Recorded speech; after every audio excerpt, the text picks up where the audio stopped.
नदी के किनारे बसा था एक छोटा सा गांव बदलापुर।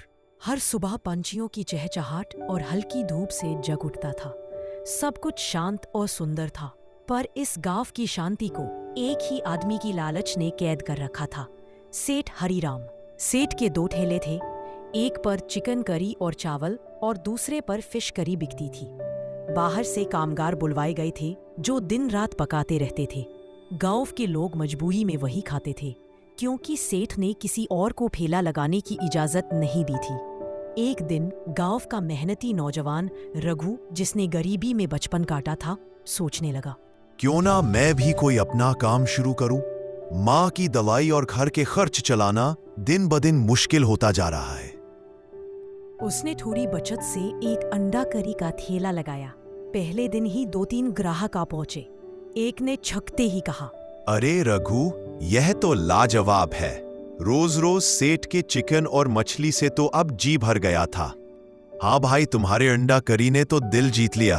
अब रोज यहीं आएंगे। रघु के चेहरे पर मुस्कान खिल उठी, मगर तभी सेठ के ठेले का एक नौकर भागता हुआ आया। क्या कहा? मेरी इजाजत के बिना किसी की यह मजाल? जा, उसे पकड़ के मेरे पास ले आ। ए रघु, ठेला बंद कर और चल मेरे साथ, सेठ ने बुलाया है। क्यों भाई, क्या गलती की मैंने? मुझे नहीं पता। चल जल्दी, वरना सेठ आग बबूला हो जाएगा। रघु चुपचाप उसके साथ चला गया।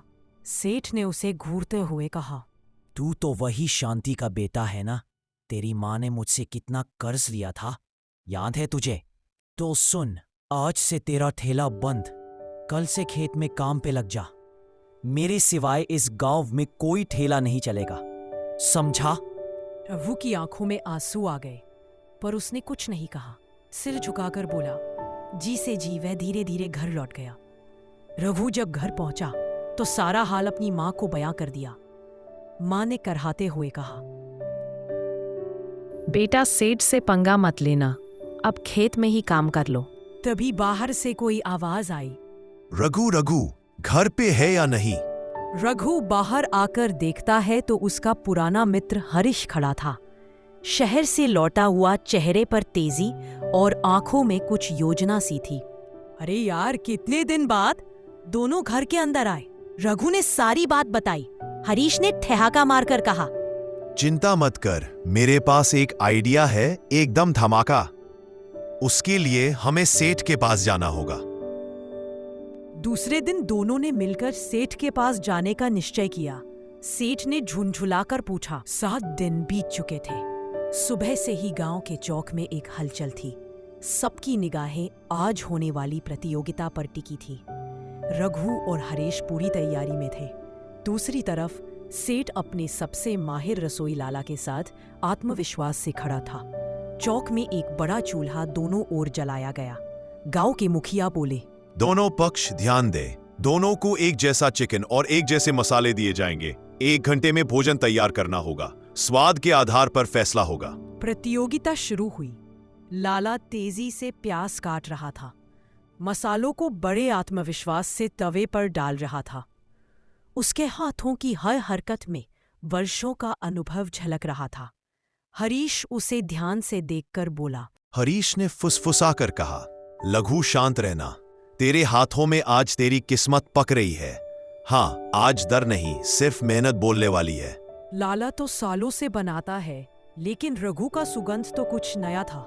सभी सांस रोककर खड़े। मुखिया ने ऊंची आवाज में घोषणा की, आज का विजेता है रघु। जैसे ही नाम गूंजा, रघु की आंखें चमक उठी। हरीश खुशी से कहा, मैंने कहा था ना भाई, तू कर सकता है। लेकिन सेठ का चेहरा अंधकार से भर गया। लाला भी झुका खड़ा था। सेठ दांत बीते हुए बोला।